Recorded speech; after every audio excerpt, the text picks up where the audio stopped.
기도하고 금요 집회를 시작하도록 하겠습니다. 지금도 살아계시며 우리에게 사랑과 은혜와 자비를 베푸신 하나님, 이 시간 당신의 임재를 믿으며 당신의 은혜를 구하며 당신과 교제를 사모합니다. 이 시간 우리와 만나주시고 우리의 찬양을 받아주시고 우리에게 당신의 말씀을 들려주시옵소서. 오직 하나님과 우리 사이에 깊은 교제만이 있게 하여 주시고 그 교제를 가로막는 모든 세력들을 물리쳐 주옵소서. 우리 주 예수 그리스도의 이름으로 기도드렸습니다. 아멘. 우리 함께 찬양하겠습니다.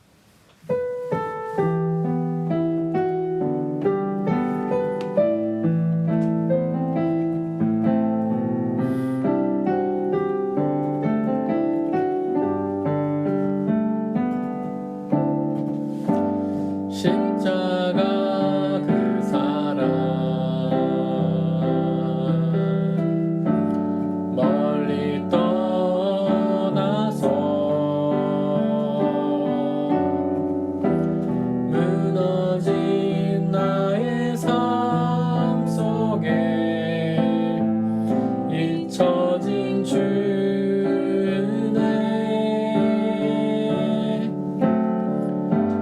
돌 같은 내 마음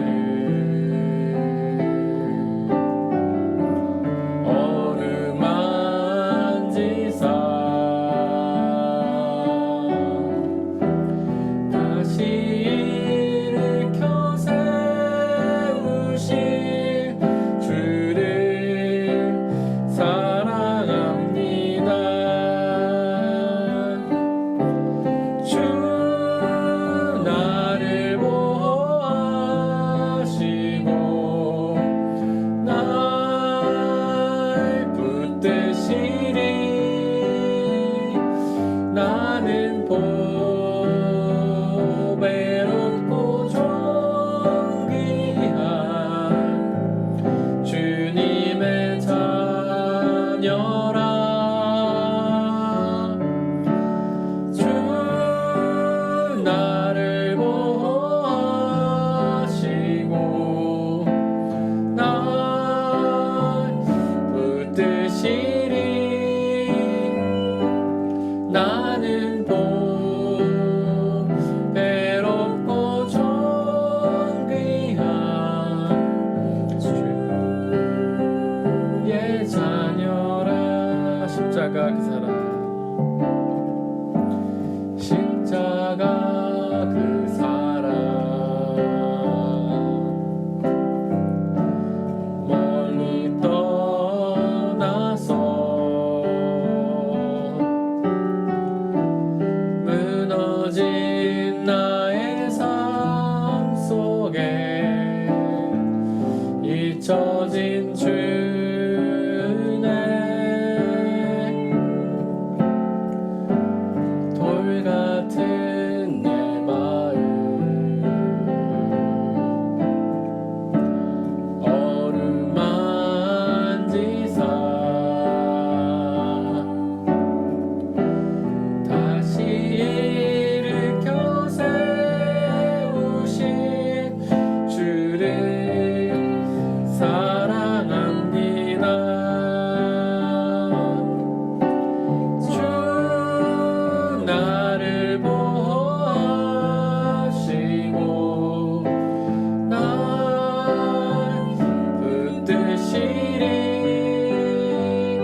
하나님께서 당신의 아들 예수 그리스도로 우리를 죄에서 건져내서 피값으로 사주셔서 당신의 자녀로 삼으셨다는 사실을 기억하기를 원합니다. 그 주님의 자녀됨으로 인해 지나간 우리의 모든 죄들은 다 용서받았으며 구원과 영원한 생명과 하나님의 나라의 약속이 우리에게 주어졌습니다. 이제 더 이상 지나간 일에 연연하면서 지나간 아픔을 붙잡고 살아가는 것이 아니라 그 모든 아픔들 다 내려놓고 우리에게 다가오고 있는 하나님의 나라와 구원과 영원한 생명만을 소망하며 살게 해달라고 기도하시기를 바랍니다. 이제 더 이상 우리의 신분은 죄의 종이 아니라 주님의 자녀입니다. 죄의 종으로서 억압과 핍박과 고통을 당하며 사는 것이 아니라 주님의 자녀로서 늘 평안과 기쁨과 자유를 누리며 살게 해달라고 이 시간에 함께 기도하겠습니다. 아버지 하나님, 우리가 이전에는 죄의 종이었습니다. 죄의 노예가 되어서 매일마다 죄를 짓고 그 죄책감으로 인해 고통당하며 슬퍼하며 살아왔습니다. 그러나 당신의 아들 예수 그리스도께서 이 땅에 오셔서 우리의 모든 죄를 다 지고 죽어주심으로 인해 그 예수 그리스도를 믿기만 하면 이제 우리는 더 이상 죄의 자녀가 죄의 종이 아닙니다. 우리의 모든 죄는 다 잊혀졌고 용서받았으며 사라져버렸습니다. 이제 더 이상 그것들을 기억지 않게 해주시고 지나간 죄들을 다시금 돌이켜보며 죄책감에 시달리는 것이 아니라 아버지여, 우리에게 약속된 그 용서와 구원과 영원한 생명과 하나님의 나라만을 바라보며 살아가게 하여 주시옵소서. 이제 더 이상 우리의 삶은 죄의 종으로서 고통스럽고 힘들게 살아가는 사람이 아니라 주님의 자녀로 주님이 주시는 참된 기쁨과 자유와 행복을 누리는 삶으로 살게 하여 주옵소서. 그 어떤 것에도 얽매이지 않게 하여 주시고 그 어떤 것에도 낙심하지 않게 하시고 그 어떤 것에도 불안하지 않게 하시고 그 어떤 것도 두려워하며 절망하지 않게 하여 주시고 우리에게 약속된 그 복음, 영원한 생명, 하나님의 나라 그것만을 바라보며 늘 기뻐하며 살아갈 수 있도록 역사해 주옵소서. 항상 기뻐하라는 그 말씀이 우리의 삶이 되게 아버지 역사해 주시옵소서. 이 험하고 힘든 세상이지만 코로나로 인해 더욱더 어려운 상황을 우리가 당하고 있지만 그럼에도 불구하고 하나님의 선하신 그 복음의 기쁨과 자유를 누리며 살아가는 우리가 될 수 있도록 성령 하나님 늘 함께 계시며 역사하여 주시옵소서.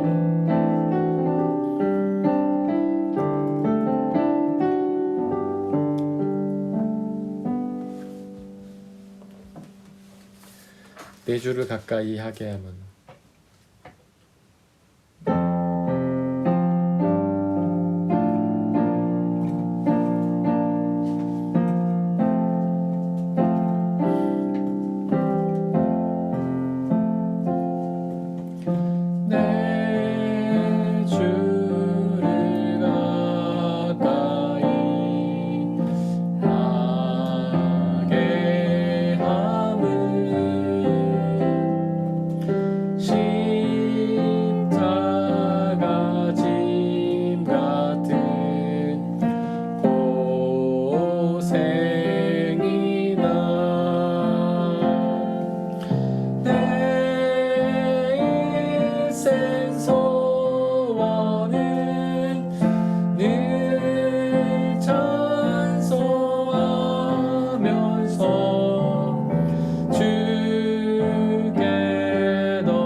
가까이 하게 하는 내 주를 가까이 하게 함은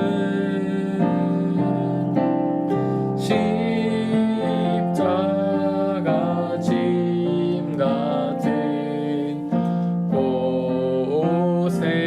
고생이다. 내 인생 소원은 늘 찬송하면서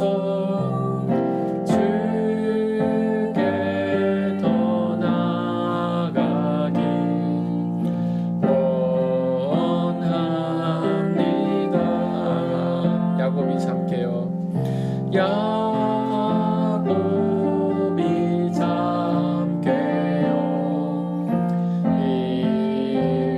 일어난 후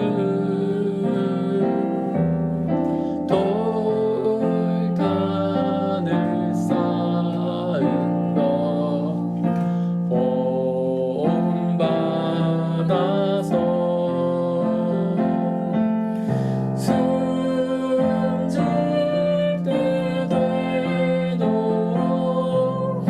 늘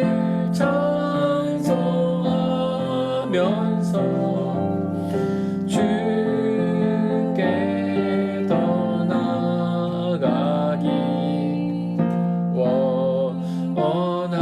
원합니다. 내 아버지 그 품 안에서 안전합니다.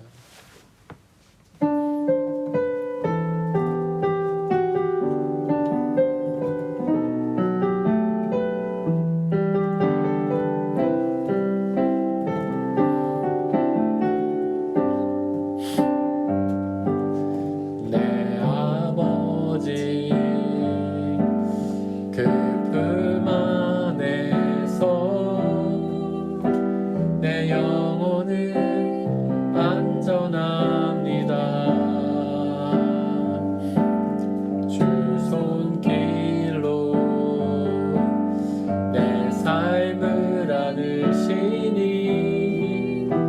그 평강이 나를 덮습니다.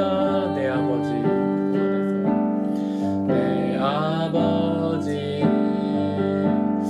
그 품 안에서 내 영혼은 안전합니다. 주 손길로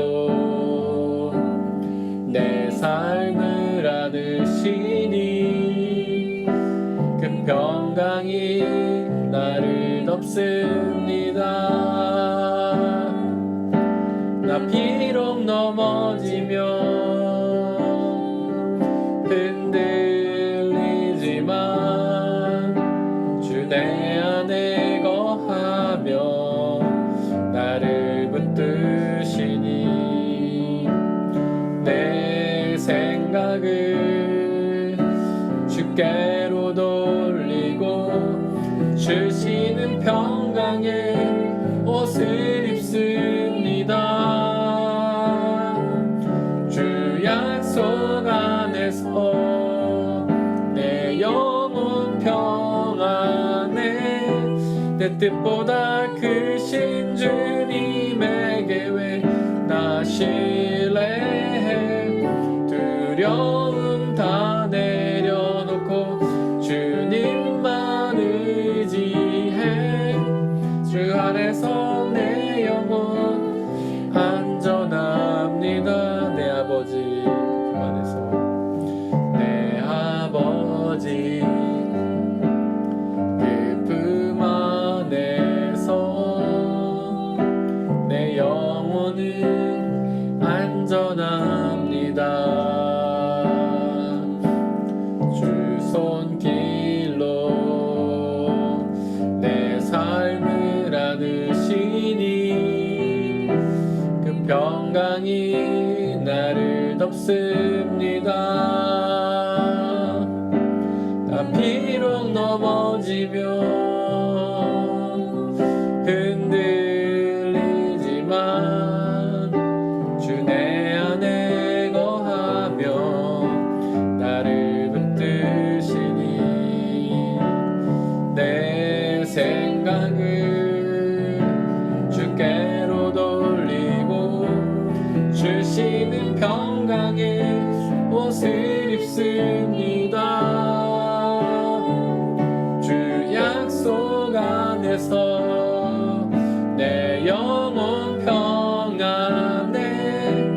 내 뜻보다 크신 주님의 계획 나 신뢰해 두려움 다 내려놓고 주님만 의지해 주 안에서 내 영혼 안전 주 약속 안에서 내 영혼 평안해 주 약속 안에서 내 영혼 평안해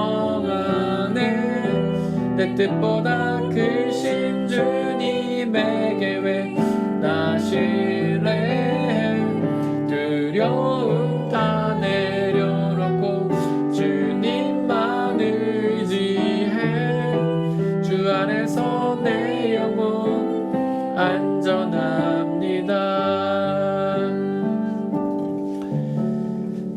우리의 상황은 언제나 어지럽고 복잡합니다. 그 상황을 바라보면 우리는 늘 흔들릴 수밖에 없습니다. 그러나 우리의 주님은 늘 그 자리에서 한결같은 모습으로 우리를 지켜주고 계십니다. 그 주님을 바라보고 의지하면 우리는 언제나 평안합니다. 언제나 안전하고 언제나 그 주님이 주시는 기쁨과 평강으로 넘쳐날 수 있습니다. 흔들리는 이 상황을 바라보며 늘 흔들리고 낙심하고 절망하는 우리가 되는 것이 아니라 늘 한결같이 우리의 곁에 계시는 전능하신 창조주 하나님을 의지하고 그분이 주신 놀라운 기쁨과 평안과 자유 안에 거하게 해달라고 이 시간에 성령의 충만함을 통해 그 은혜를 누리게 해달라고 함께 기도하겠습니다. 아버지 하나님, 이 세상은 늘 험하고 혼란스럽습니다. 이 세상은 우리를 늘 절망시키고 낭망시키며 좌절하게 하고 두렵게 만듭니다. 그러나 하나님은 늘 전능하신 창조주 하나님께서는 언제나 한결같은 모습으로 듬직한 모습으로 그 자리에 계신 줄을 믿습니다. 우리가 세상에 흔들리는 것들을 바라보며 우리도 덩달아 하나님 일이 일비하는 것이 아니라 오직 전능하신 하나님, 창조주 하나님, 흔들리지 않으시는 그 하나님만을 바라보고 언제나 약속을 지키시는 성실한 하나님, 늘 우리를 위해 일하시는 그 하나님만 붙잡고 의지하며 우리가 온전하고 담대한 모습으로 나아갈 수 있도록 아버지 역사해 주시옵소서. 주님을 의지할 때만 우리가 참된 평안과 기쁨을 누릴 수 있을 줄 믿사오니 아버지여, 우리가 오직 주님을 의지하며 나가게 하시고 늘 담대하고 늘 기쁘고 늘 평안하고 늘 주님이 주시는 안전함 속에 거하며 살아갈 우리가 될 수 있도록 성령 하나님 우리를 지켜 보호하여 주시옵소서.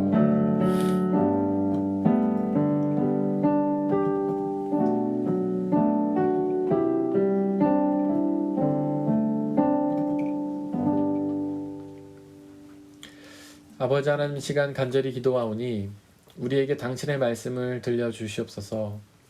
성령 하나님 우리와 함께해 주시사 우리가 그 말씀을 집중하여 듣게 하시고 말씀을 이해하고 깨닫고 마음에 새기며 순종하게 하여 주시고 말씀 듣기를 방해한 모든 세력을 물리쳐 주셔서 우리가 오직 하나님의 말씀의 바다에 깊이 빠질 수 있는 귀한 시간으로 역사하여 주옵소서.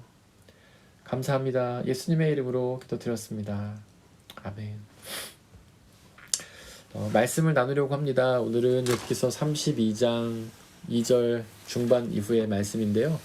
저희가 지난주에 2장 상반절까지 했습니다. 이건 엘리후의 이야기인데 엘리후가 욥이 모든 잘못을 하나님께 돌렸다라고 말했다고 그렇게 이야기를 했죠. 사실 그런 건 아닙니다. 욥은 자기가 의로움을 고백했을 뿐이지 그 모든 고난이 하나님의 잘못이다 이렇게 말한 적이 없어요. 물론 우리 사람이 느낄 때는 그런 어려움과 고난들이 좀 잘못된 것으로 부정적인 것으로 다가오긴 합니다. 근데 그런 것의 근원이 하나님에게 있다는 그 고백이 나쁜 게 아니라고 제가 말씀을 드렸습니다. 그냥 딱 들을 때는 굉장히 불경건하고 신앙적이지 않은 것처럼 보이지만 이 세상에 선한 것뿐만 아니라 악한 것마저도 하나님이 주관하신다는 그런 고백이라고 할 수 있어요. 만약에 그렇게 고백하지 않는다면 선은 하나님에게만 나오고 좋은 것은 하나님에게만 나오고 나쁜 것이 사탄에게 나온다라고 우리가 이야기를 하게 된다면 세상의 근원이 두 개가 돼버리는 이원론적인 그런 오류에 빠집니다. 그러면 하나님을 사탄급으로 낮추는 오류고요, 사탄을 하나님급으로 높이는 굉장히 잘못이에요. 그래서 비록 딱 들을 때는 뭔가 불신앙적으로 보이고 뭔가 불건건해 보이고 하나님께 말실수를 하는 것 같은 느낌이 들 수는 있겠지만 그래도 그렇지 않아요. 악마저도 하나님이 허용하신다. 우리는 악을 하나님이 창조하셨다고 말하지는 않습니다. 그러나 하나님이 악을 허용하신다, 허락하신다 라고 얘기를 하면 이 세상에 있는 모든 일들의 주관자가 하나님이라는 믿음의 고백이 되는 거죠. 그럼 이 세상을 하나님이 창조하셨는데 이 창조하신 이 세상 안에 악이 있고 죄가 있고 문제가 있고 잘못이 있고 허점이 있고 부족함이 있고 이런 것들이 이해가 되는 거예요. 그것은 하나님이 허용하신 이기 때문에 일어났던 겁니다. 저희가 지난주에 그것까지 했었고요. 그 다음에 이제 그 후반부에 보면 이제 엘리후라는 사람의 이름이 드디어 등장을 합니다. 이제 32절 이후에는 엘리후가 거의 주인공이에요. 앞에는 세 친구와 욥의 토론이 계속 나오지 않았습니까? 세 친구 엘리바스, 소발, 빌닷. 물론 저희는 엘리바스만 다루긴 했지만 소발과 빌닷도 똑같은 이야기를 계속 반복해서 하고 있어요. 그렇기 때문에 저희가 굳이 다루지 않았는데 이 세 친구가 거의 주인공이었죠. 그 다음에 욥이 그들이 뭔가 막 질책을 하면 너의 고난은 죄 때문이야 라고 질책하면 욥이 반박하는 그런 내용으로 계속 진행이 됐습니다. 근데 32절부터 37절까지는 거의 엘리후가 혼자 나와요. 욥의 반박도 나오지 않습니다. 엘리후 혼자 욥의 고난은 이것 때문입니다 라고 막 얘기를 하고 욥은 대답도 하지 않고 바로 하나님이 나옵니다. 이제 엘리후가 거기 이제 주인공인데 엘리후는 그 2절에 보니까 엘리후에 대한 소개가 나옵니다. 이 엘리후라는 사람의 이름 다 아시죠? 성경에 엘자가 들어가면은 이제 하나님이라는 뜻이죠. 그래서 엘이라는 이름이 들어가는 건 다 하나님의 뜻이에요. 이스라엘 엘자 들어가죠. 하나님과 겨루 이겼다 이런 뜻 아닙니까? 엘리야도 하나님이란 이름이 들어가죠. 하나님은 나의 하나님, 그러니까 여호와는 나의 하나님 그런 뜻입니다. 엘리후는 그는 나의 하나님이란 뜻이에요. 엘리후. 이 사람에 대한 소개가 나오는데 람 족속에 속하는 부스 사람 바라겔의 아들이다. 옛날에는 꼭 이렇게 소개를 했습니다. 어느 동네에 있는 어느 족속에 속하는 누구의 아들이다. 이런 식으로 굉장히 좀 뭐랄까 그 민족이나 지역이나 부모를 강조하면서 설명을 했어요. 그 벤자 들어가는 이름들 있잖아요. 벤. 이 벤이 아들이란 뜻이에요. 베냐민도 원래 벤자가 아들이란 뜻입니다. 제가 이름의 뜻이 갑자기 생각이 안 나는데 그 다음에 이제 신약에 오면 바자가 아마 아들이란 뜻일 거야. 바. 그래서 신약에 보면 바 예수라는 사람이 나오는데 바 예수는 이제 예수 물론 예수 그리스도의 아들이 아니라 다른 예수님의 아들이란 뜻입니다. 그거 아시죠? 그 예수라는 이름이 굉장히 당시 흔한 이름이었다는 거. 그 예수님과 십자가에 같이 달린 그 사람도 바라바라고 하는 예수였잖아요. 이름이 같은 예수 그 사람 둘이 십자가에 이제 매달린 거죠. 구약에 오면은 그와 비슷한 이름이 여호수아. 예수가 여호수아에서 유래된 이름이에요. 그 다음에 호세아. 이 다 같은 어원을 갖고 있습니다. 제가 저번에도 한번 말씀드렸는데 구약은 모음만 쓰잖아요. 아니 자음만 쓰잖아요. 모음을 안 쓰고. 그러니까 이름을 쓸 때 이제 이렇게 쓴단 말이죠. 자음만. 그러니까 이게 사실은 거의 다 같은 이름인데 발음만 다르게 한다 이렇게 이해를 하시면 됩니다. 어쨌거나 이제 엘리후는 그런 사람이라고 이렇게 소개를 했습니다. 근데 이게 누군지는 뭐 자세히 나오지는 않습니다. 바라겔이 누군지는 정확하게 나오진 않아요. 그냥 그런 사람이다 라는 것만 알고 계시면 될 것 같습니다. 그런데 이 엘리후가 2절에 따르면 옆에 서서 듣기만 했다라고 얘기해요. 그러니까 세 친구와 일단 먼저 생각해보면 욥이 지금 집이 다 무너지고 피부 악성 종기가 나가지고 동네에서 쫓겨난 상황이죠. 그래가지고 쓰레기장에 앉아서 기와처럼 몸을 긁고 있는 상황이잖아요. 지금은 우리가 이제 그 쓰레기 버릴 때 집 근처에 쓰레기통이 있지만 옛날에는 이제 마을 밖에 있었어요. 왜냐면 쓰레기에서 뭐 썩기도 하고 병도 나니까 당시에는 뭐 전염병 같은 거에 대책이 전혀 없잖아요. 그러니까 마을 바깥에 있었거든요. 그러니까 욥이 마을 바깥으로 쫓겨났다는 이야기입니다.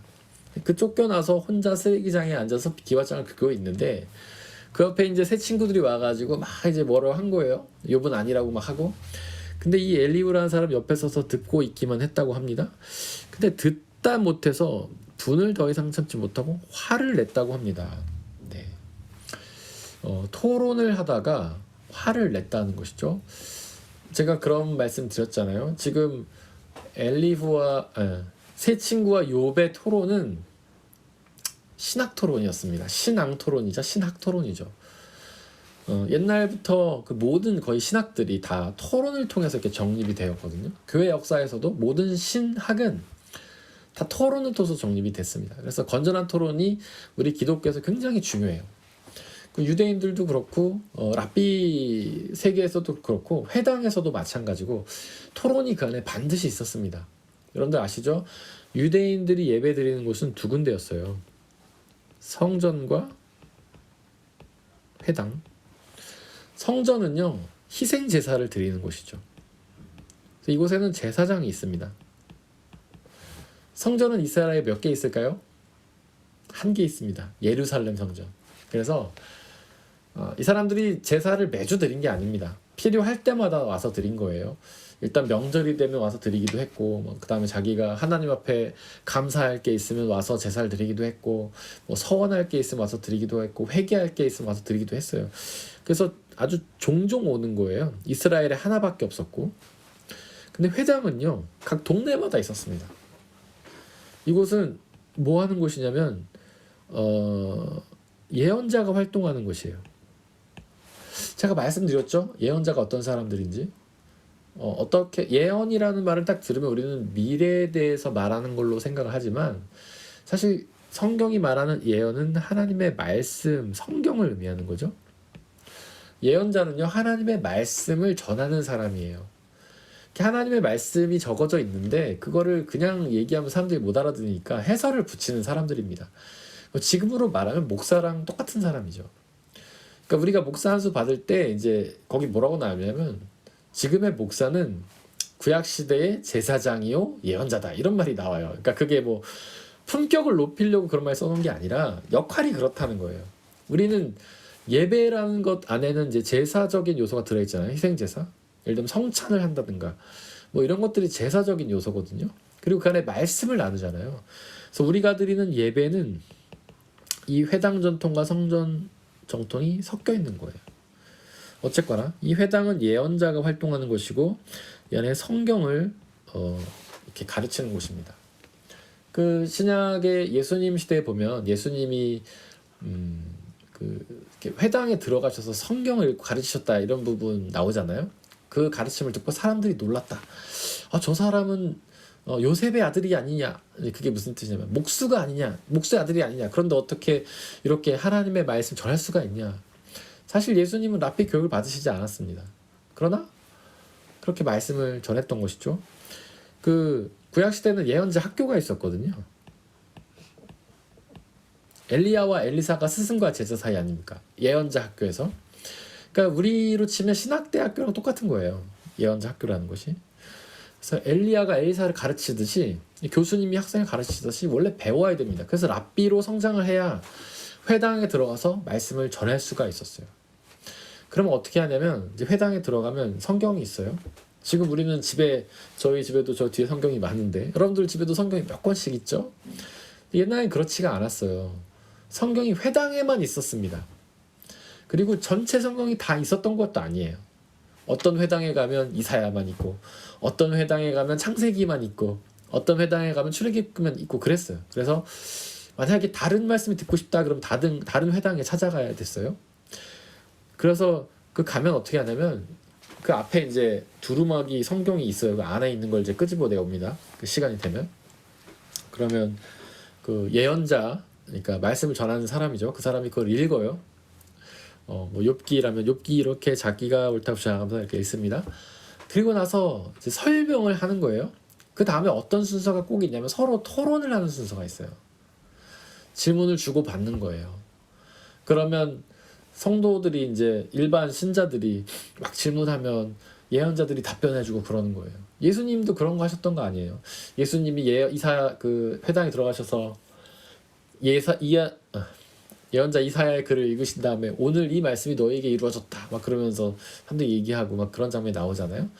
근데 아마 뭐 자세히 기록이 되지 않았지만 사람들이 질문하고 예수님 답하고 그런 시간이 있었을 겁니다. 회당 전통에서 반드시 그게 있었어요. 그래서 유대인들 안에서는 토론이 굉장히 중요했고 특별히 이 교회 전통 안에서도 토론이 굉장히 중요했습니다. 사실 한국 교회는 좀 토론이 약간 없죠. 그래서 목사님이 가르치면은 다 그냥 아멘으로 받아들이는데 우리가 아직 익숙해 있습니다. 그래서 질문을 한다던가 토론하는 것을 잘 하지 못하죠. 그러니까 질문과 토론할 능력이 없다는 게 아니라 그렇게 하는 거를 굉장히 타부시한다는 거죠. 예의가 아니라고 생각을 하는 거예요. 그래서 목사님이 뭐 제가 얘기하면은 그냥 끄덕끄덕 아멘 하고 넘어가요. 마음속에 공통점이 있어도 얘기하지 않는 게 이제 한국의 교회, 옛날의 교회들이 그랬죠. 그리고 심지어는 이제 뭐 질문하면 목사님들이 그런 거 물어보지 말라고 그냥 아멘으로 하라고 얘기하시는 목사님도 있었어요. 네. 그러나 그렇지 않습니다. 교회 전통은요, 토론이 굉장히 중요해요. 질문과 응답이 굉장히 중요합니다. 여기서 잠깐 광고를 하자면 우리 말씀함 시간에 들어오신 분들도 계시고 들어오실 분도 계신데 말씀하면 그런 시간이에요. 뭔가 제가 혼자 막 일방적으로 얘기하고 여러분들은 아멘으로 응답하는 그런 시간이 아니고 제가 이야기하고 여러분들 질문도 하고 토론도 하고 이런 시간이에요. 이런 게 교회 역사에서 있었거든요. 토론이 굉장히 중요합니다. 그런데 토론에서 이 듣다 못해서 분을 더 이상 참지 못하고 화를 냈다 이런 거는 아주 좋지 않은 토론의 자세죠. 엘리후는 굉장히 좋은 토론자가 아니었습니다. 왜 화를 냈을까요, 엘리후가? 왜냐하면 앞에 보면 세 친구도 화를 냅니다. 엘리바스, 빌다, 소발도 처음에는 사실 좋은 마음으로 왔었죠. 그래서 욥을 불쌍히 여기고 측은히 여기고 그를 도와주려고 그러고 왔었는데 이제 자기 얘기를 듣지 않으니까 나중에는 뭐 저주를 하고 화를 내고 굉장히 이제 언성이 높아집니다. 욥도 그런 얘기 들으니까 기분이 좋지 않아서 친구들한테 격하게 반응을 하죠. 왜 이들이 화를 냈을까요? 왜냐하면 이들은 사람의 지혜 전통 안에 갇혀 있었기 때문에요. 사람의 지혜 전통에 갇힌 사람들은요, 그 지혜를 굉장히 신뢰합니다. 그리고 그걸 자기의 지혜라고 생각을 하는 거예요. 그러니까 그것을 꺾는 일은요, 자기 자존심이 허락하지 않는 겁니다. 토론에 있어서 토론이 가장 안 되는 사람은요, 자기 생각이 너무 확고한 사람이에요. 토론이라는 거는 자기가 뭔가 얘기했을 때 상대방 이야기를 들었을 때 내 생각이 좀 틀리면 받아들일 줄도 알아야 되거든요. 근데 이렇게 사람의 지혜전통에 완전히 빠진 사람들, 자기 자신에 대한 생각에 너무 사로잡힌 사람들은 그걸 내려놓지 못하는 거예요. 어쩌면 토론을 하다가 내가 생각에 문제가 있나? 라고 생각을 할 수도 있었을 텐데도 그럼에도 불구하고 끝까지 고집하는 사람들이 이런 사람들이죠. 그러다 안 되면 이제 화를 내는 거죠. 분을 내고 목소리를 이제 내는 거죠. 한국에는 그런 말 있지 않습니까? 목소리 큰 사람이 이긴다. 이제 한국 사람들이 토론이 어렵다고 했던 이유 중에 또 다른 이유는 아까는 이제 이렇게 권위주의가 있으니까 목사님이 얘기하면 다들 받아들여야 된다고 얘기를 했는데 이제 토론이 건전한 토론이 아니고 가다 보면 꼭 이제 언성 높이고 막 그런 식으로 갑니다. 부끄러운 이야기지만 우리 그 신학자들의 토론 사이에서도 그런 일이 좀 자주 일어나요.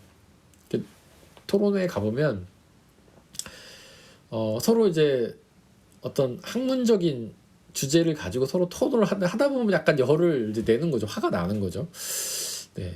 근데 그게 이제 어떤 한국 사람들이 갖고 있는 권위주의, 가부장적 세계관 이런 것도 문제가 좀 있는 것 같기도 하고 토론 자체가 익숙하지 않아서 그런 것 같기도 하고요. 어쨌든 화를 내면 안 됩니다. 자기 사람의 지혜 전통을 내려놓고 자기의 생각이 옳다라는 확신을 좀 내려놓고 열린 마음을 가지고 서로 대화를 해야 돼요. 근데 우리는 이제 신앙생활 할 때도 그럴 때가 많지 않습니까? 우리의 지혜 안에 하나님을 가두는 일을 얼마나 많이 해요. 하나님은 전능하시다 전지하시다 고백은 하지만 그러면 우리가 더 넓은 마음으로 하나님을 받아들여야 되는데 우리의 작은 마음속으로 하나님 자꾸 집어넣으려고 해요. 우리가 뭔가 이렇게 고수를 만나면 좀 숙여지게 되잖아요. 제 분야에서 그래도 뭐 내가 나름 공부도 해왔지 막 그러다가도 정말 고수를 만나면 무릎을 꿇게 되지 않습니까? 그분에게 배우고 싶고 모든 것들 다 내려놓고 내가 그동안 어리석었지 못했지 막 이러면서. 근데 우리는 하나님 앞에 그걸 잘 못할 때가 많아요. 우리의 생각과 지혜를 정해놓고 그것을 벗어난 하나님 잘 허용하지 못합니다. 하나님 이거 아니잖아요. 하나님 이렇게 역사하실 거죠? 아니 이렇게 역사 안 하시는 거 보니 하나님의 역사가 아니네. 하나님 저희 일에 관심이 없으신가요? 뭐 이렇게 판단을 한다는 거죠. 네. 중요한 거는 사람의 지혜 전통을 내려놓는 겁니다. 나의 자아를 내려놓는 일이에요.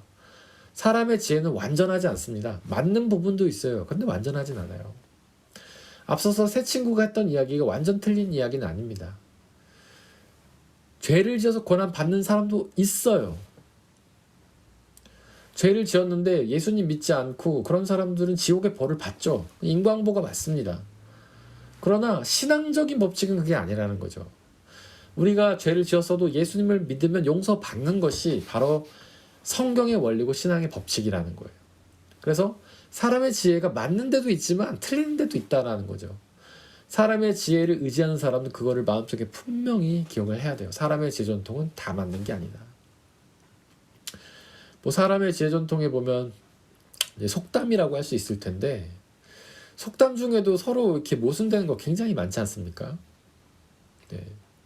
모르는 게 약이다 이런 말이 있어요. 동의하십니까? 모르는 게 약인가요? 또 이런 말도 있죠. 지피지기면 백전백승이다. 뭐 비슷한 이야기 많죠. 알아야 된다는 거. 모르는 게 약이라는 말과 알아야 된다는 말이 그 속담 속에 같이 있어요. 그러니까 사람의 지혜 전통에 서로 모순되는 이야기들이 있어요. 그래서 그냥 필요할 때 갖다 쓰는 거예요. 그냥 뭔가 잘 모르고 있을 때 내가 뭘 몰랐어요. 그럼 모르는 게 약이지 뭐 하면서 자기 합리화를 하는 거죠. 근데 그 상대방을 위해서 막 공부하는데 난 알아야 돼 막 이러면서 자기 합리화를 하고. 그러니까 사람의 지혜 전통이라는 거는 완전하지도 않고 부분적인데 사람의 그냥 코에 걸면 코걸이, 귀에 걸면 귀걸이를 갖다 쓴다는 거죠. 사람의 지혜라는 그런 것입니다. 그러니까 사람의 지혜를 의지하는 사람들은 늘 부족하다. 그리고 내 자신 틀릴 수 있다는 것을 기억을 해야 돼요. 그러지 못하니까 이렇게 화를 내는 것이죠. 보니까 이제 엘리후는 3절에 보니까 욥의 세 친구에게도 화를 냈다고 합니다. 이제 조금 있다가 4절에 바로 밑에 나오죠. 그분 가운데에서 엘리후가 가장 젊은 사람 이름으로 라고 되어 있어요. 사실 욥과 세 친구는 나이가 좀 있는 사람들이에요. 제가 처음에 그런 말씀 드렸는데 기억하시는지 모르겠습니다. 욥과 세 친구는 아마도 왕이었을 것이다. 그러니까 어느 지역을 다스리는 왕이었을 것이다. 욥은 자기 지역을 다스리는 왕이고 그 친구들도 주변 지역을 다스리는 왕이었을 거다라는 학자들의 추측이 있습니다. 나이도 많고 그 다음에 학문도 많고 지식도 깊고. 근데 이 엘리후는 젊은 사람인데 세 친구에게 화를 냈다고 합니다. 이제 막 가는 거죠. 사실 당시의 유대교는요 우리나라 만만치 않게 권위주의적인 사회입니다. 물론 옛날에 다 그랬어요. 유럽도 그렇고 전 세계가 다 그랬죠. 어른들을 굉장히 공경해야 했고 어린 사람들은 어른을 공경해야 하고 순종해야 되는 세상이었습니다. 옛날에는요. 세상이 그렇게 흘러갈 수밖에 없는 이제 구조였기 때문에 그런 거죠. 근데 그 당시에 이렇게 어른들에게 화를 냈다는 거는 굉장히 예의가 없는 행동이고요. 어쩌면 자기의 지혜 전통에 너무 몰입이 됐기 때문에 그렇게 어른마저도 무시해버리는, 그래서 그들에게 화를 내는 것일 겁니다. 이게 보면 그런 말이 나오죠. 세 친구는 욥을 정죄하려고만 했지 욥이 하는 말에 변반을 대답하지 못하였기 때문이다. 이게 누구 판단이에요? 엘리후의 판단이죠. 그냥 엘리후가 볼 때 그 세 어르신들이 하는 말이 별로 변변치가 않았던 거예요. 그러니까 화를 낸 거죠, 그들한테도. 그러니까 그 자기가 갖고 있는 사람의 지혜 전통이 새 친구의 지혜 전통보다 훨씬 우월하다. 내가 낫다. 아니 저 사람도 별거 아니네.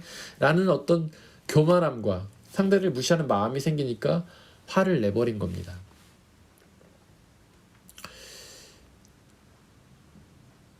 사절에 보면 그들 가운데 엘리후가 가장 젊은 사람이므로 다른 사람이 말을 끝낼 때까지 기다려야만 했다 이렇게 나오는데 이거는 이제 당시의 토론 문화에 대해서 보여주는 겁니다.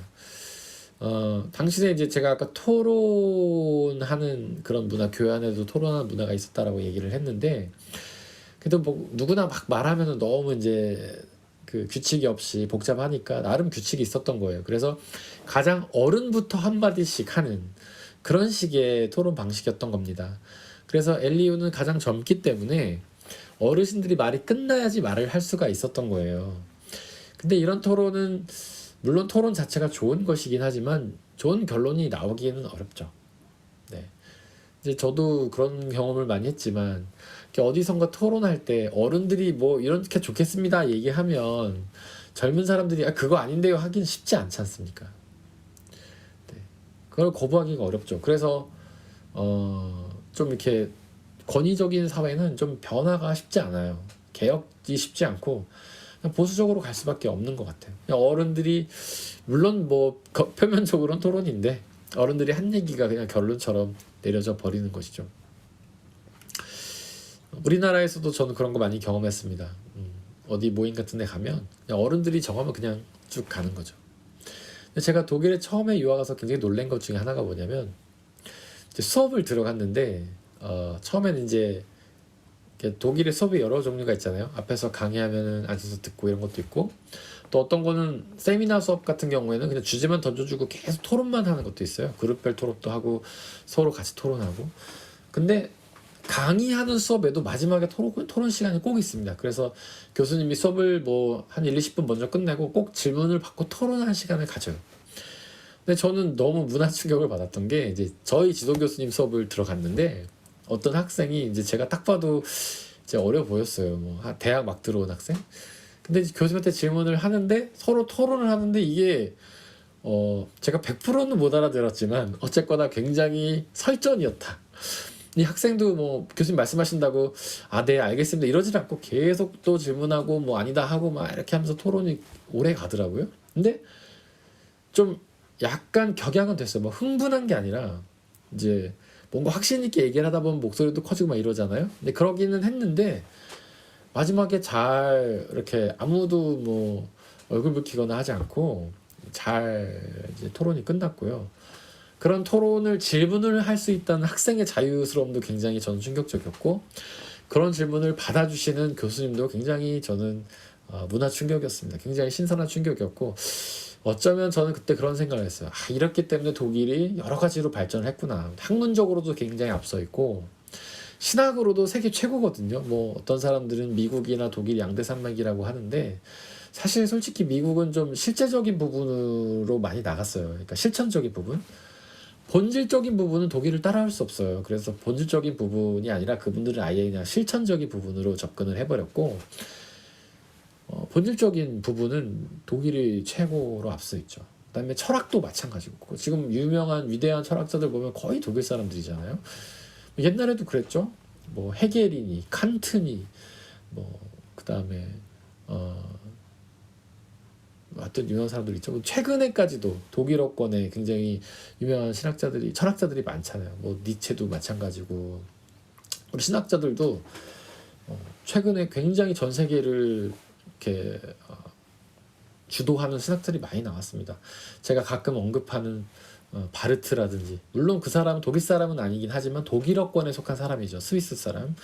그다음에 판넨베르크라든지 그다음에 마틴 루터 이런 사람들 종교개혁까지 일으키고 이런 것들이 그냥 뭐 이거 하나만 가지고 말할 수는 없겠지만 어쩌면 그런 열린 토론에서 그런 학문적인 발전이 나오는 게 아닐까 이제 그런 생각을 해봤습니다. 물론 제가 어디서 논문을 보거나 한 건 아니고요. 5절에 보면 그런데 그 세 사람이 모두 욥에게 대답을 제대로 하지 못함으로 그는 화가 났다 이런 말이 나와요. 이상하죠? 2절에 나왔던 말이 또 나옵니다.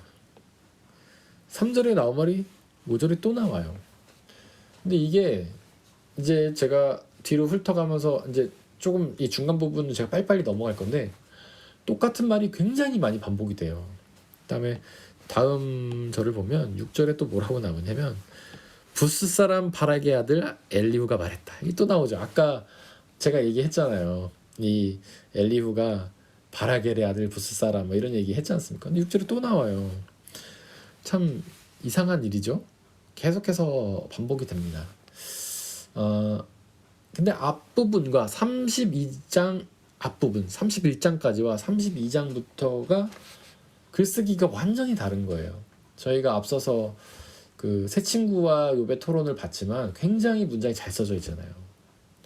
굉장히 논리적이고 그거 한 문장 한 문장 하다가 제가 1시간을 다 쓴 적도 있지 않습니까? 일주일, 2주일 간 적도 있잖아요. 그만큼 단어 하나, 문장 하나가 아주 잘 쓰여진 부분이었어요, 앞에. 근데 이 32장부터는 너무 이상하게 갑자기 막 반복해요. 그러니까 뭐냐면 글을 초고를 쓰고 수정하지 않은 느낌이에요. 저도 이제 설교를 쓰면 초고를 쓰고 이제 여러 번 그거를 수정을 하거든요. 수정을 하다 보면 처음 쓴 그 원고를 보면 야, 이거는 너무 엉망이에요. 근데 그거 처음에는 막 좌절했죠. 야, 수정하지 않으면 나는 글을 엉망으로 쓰는구나. 글재주가 너무 없나 보다 이렇게 생각을 했거든요. 근데 많은 작가들이 다 그러더라고요. 그러니까 수정하지 않으면 자기 글을 보고 너무 못 쓴다 다 생각하는 거예요.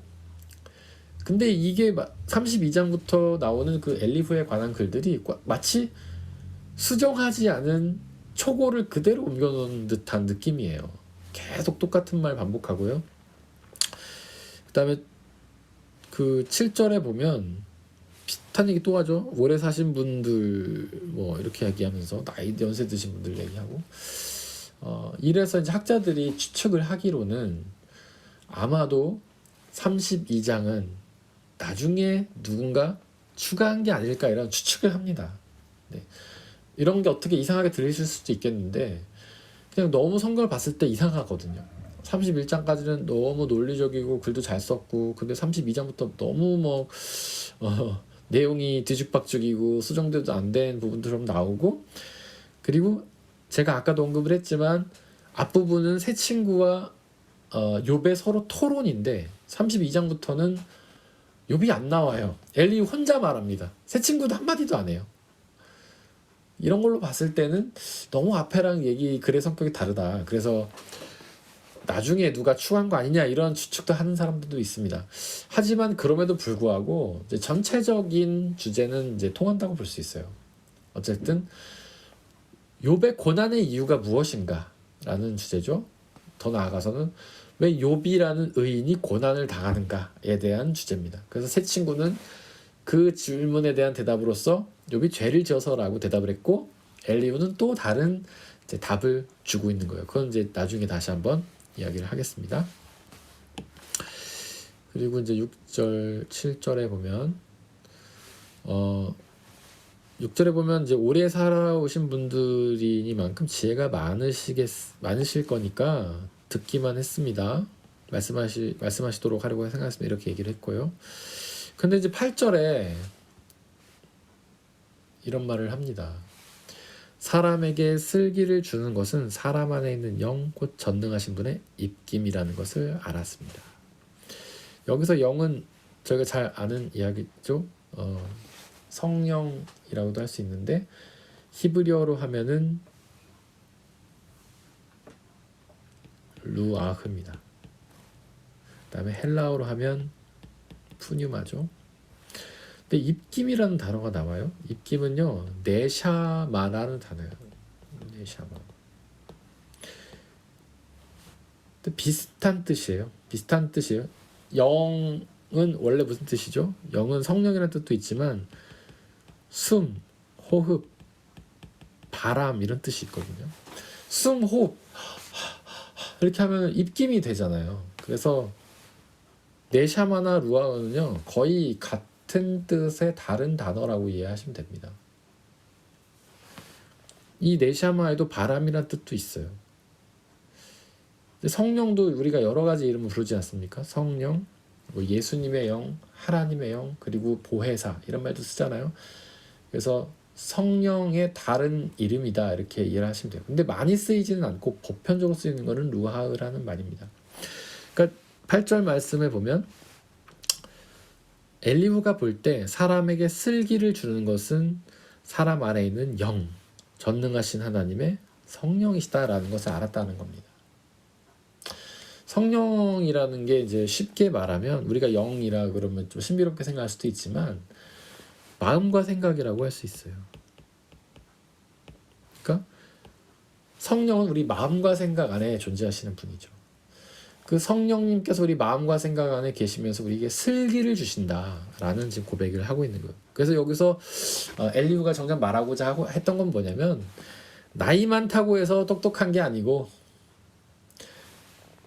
성령으로 충만해야 슬기롭다 이런 얘기를 하려고 했던 거죠. 이야기는 이제 두 가지 측면을 가지고 있는 거죠. 첫 번째로는 그 새 친구를 디스하는 거죠.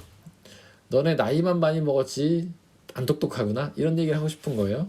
그 다음에 또 한편으로는 아유 나는 어리지만 똑똑해 성령 받았거든 이런 얘기를 하고 싶었던 겁니다. 사실 이 8절에 대해서 좀 더 설명할 부분이 있는데 이거는 다음 주에 하도록 하겠습니다. 우리 함께 찬양하고 기도하겠습니다.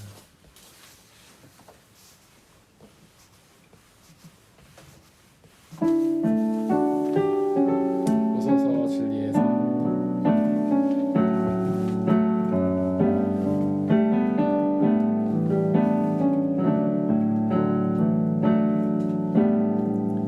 오소서 진리의 성령님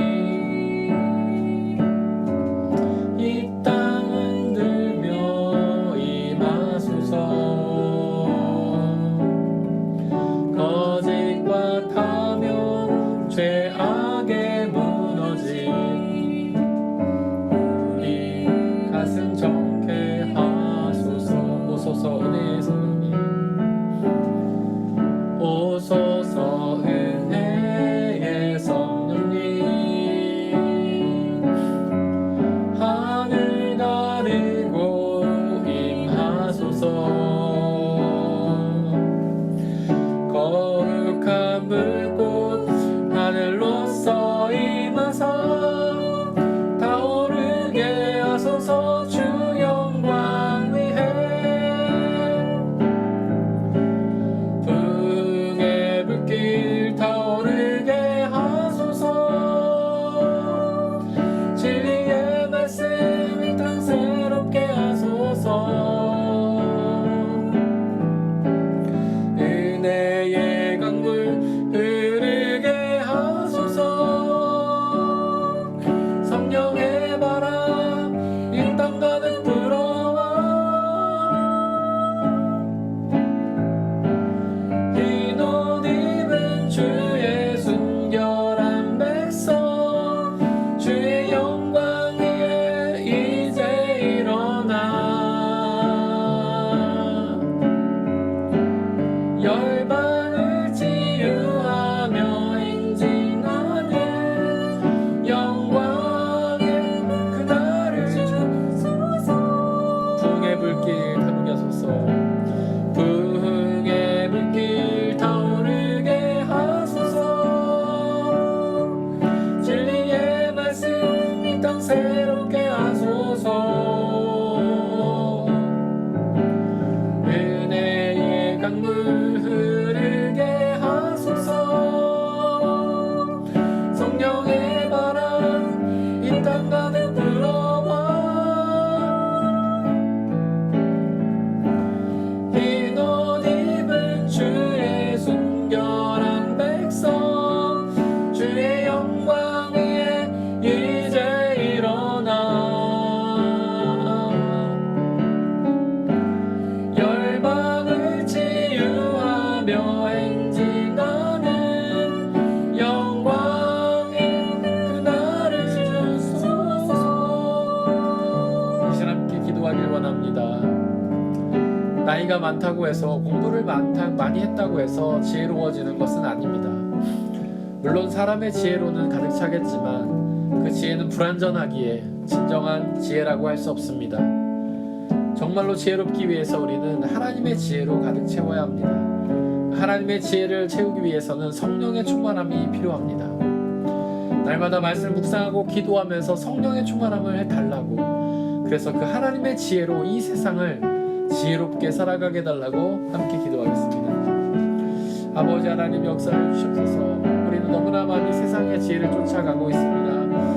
세상의 학식과 사람의 지혜를 머릿속에 넣으려고 얼마나 많은 애를 쓰고 있습니까? 그것을 위해 책도 읽고 공부도 하며 애를 많이 씁니다. 그러나 하나님, 그 사람의 지혜는 아무리 많이 가지고 있다고 해도 불완전하다는 것을 고백합니다. 시간이 흐르면 다 폐기되고 사라질 것들이며 하나님, 모든 사실들을 다 설명해 주지 못하는 부족한 것들입니다. 아버지 하나님, 역사해 주셔서 하나님의 지혜로 우리를 채워주시고 성령의 역사로 우리를 하나님의 지혜로 채워주시고 하나님의 지혜로 하나님 이 세상을 지혜롭게 살아가며 사탄의 모든 흉악한 계획을 승리하며 하나님의 나라에 들어갈 수 있는 놀라운 역사가 있도록 아버지 하나님 역사해 주옵소서. 성령 하나님 우리에게 함께해 주시고 진리의 성령 하나님, 지혜의 성령 하나님 우리에게 오셔서 하나님의 지혜와 진리로 우리를 채워주시고 놀라운 지혜로 세상을 승리하며 기쁨과 평안을 누리며 살아갈 수 있도록 아버지 하나님 역사해 주시고 은혜 내려주시옵소서.